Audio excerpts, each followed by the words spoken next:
Special for all steno exams.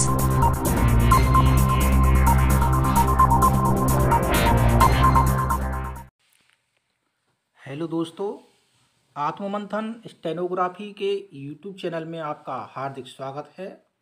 80 शब्द की गति से एसएससी के लिए डिक्टेशन शुरू होगा कुछ समय बाद।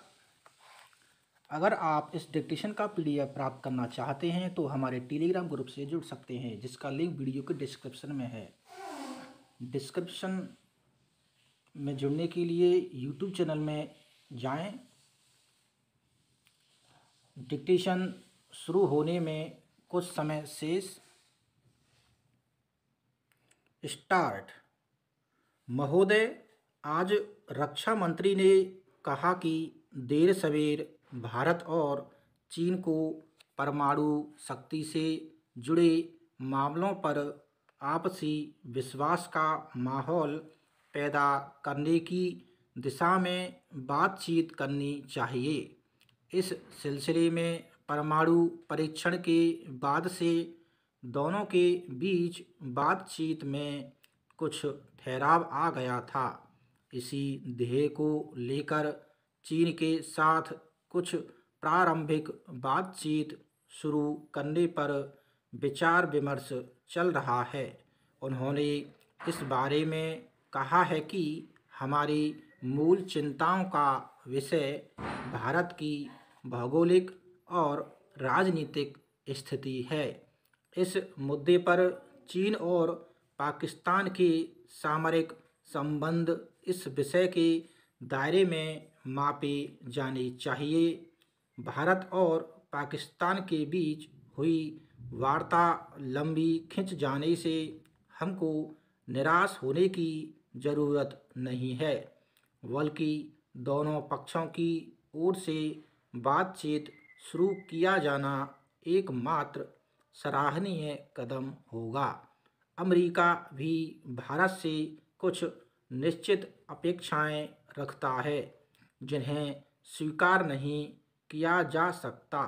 जिस चीज़ में हमारा हित न हो उसको अस्वीकार किया जाना चाहिए।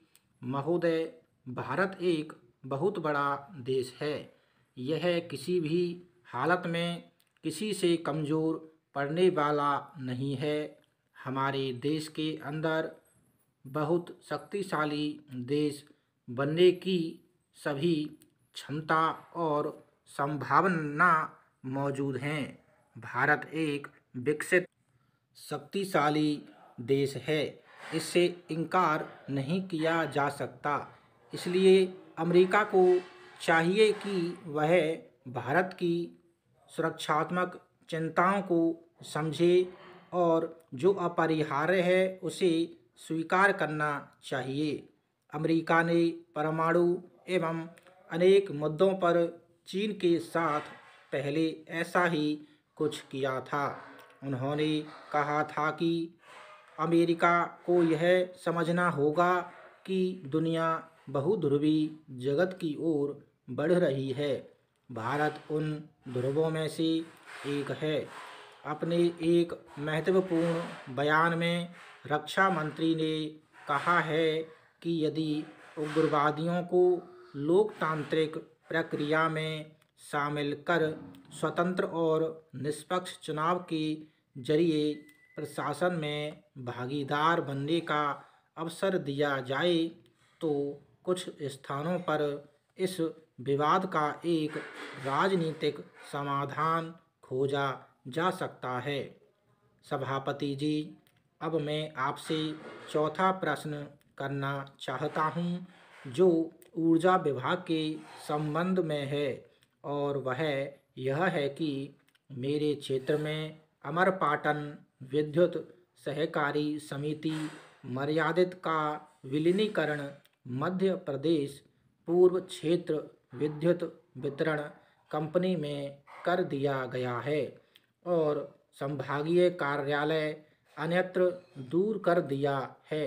मैं चाहता हूं कि संभाग कार्यालय स्थानीय जगह पर स्थापित किया जाए ताकि जनता को छोटी मोटी तकलीफ के लिए दूर तक न जाना पड़े।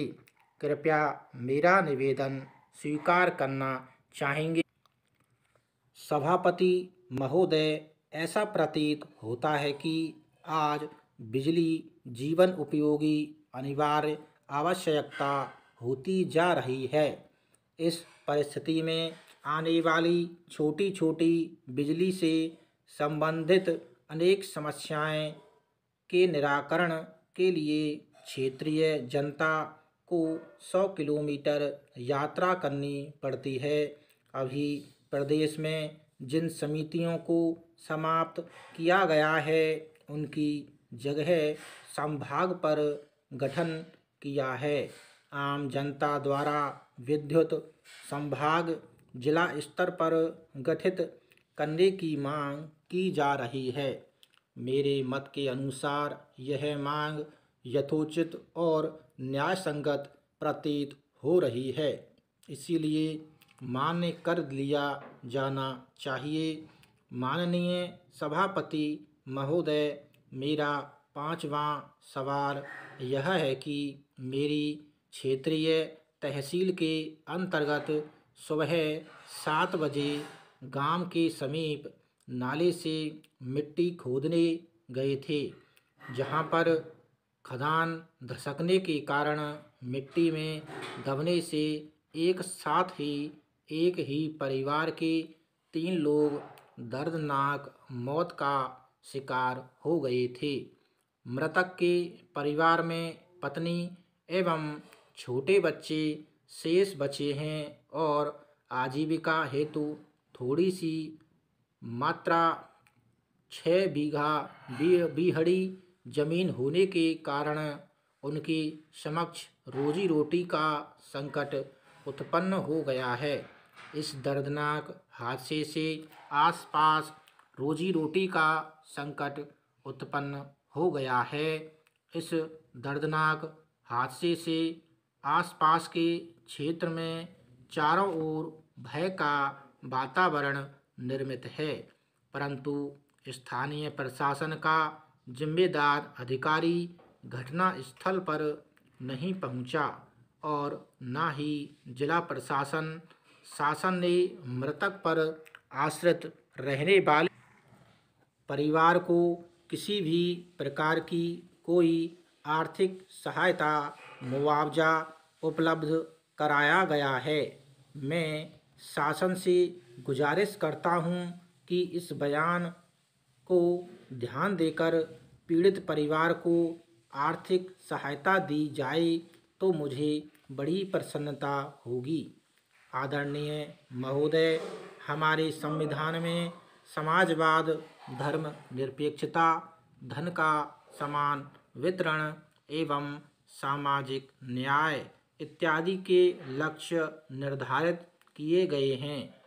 दूसरी ओर आज भी भारत जैसे विकासशील राष्ट्र के सामने गरीबी, भुखमरी, कुपोषण, बेकारी, निरक्षरता, बेरोजगारी जैसी समस्याएं गंभीर रूप से विद्यमान हैं।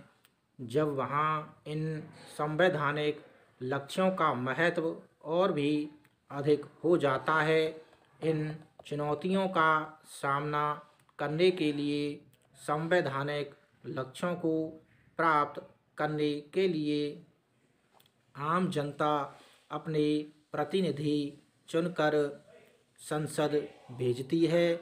संसद जब इन गंभीर समस्याओं का समाधान करने के लिए कोई कानूनी कदम उठाती है और न्यायपालिका मौजूदा संवैधानिक प्रावधानों के अंतर्गत अपनी समीक्षा शक्ति के बल पर इन कानूनों को अवैध घोषित कर देती है, तो उस समय बड़ी नाजुक स्थिति निर्मित हो जाती है।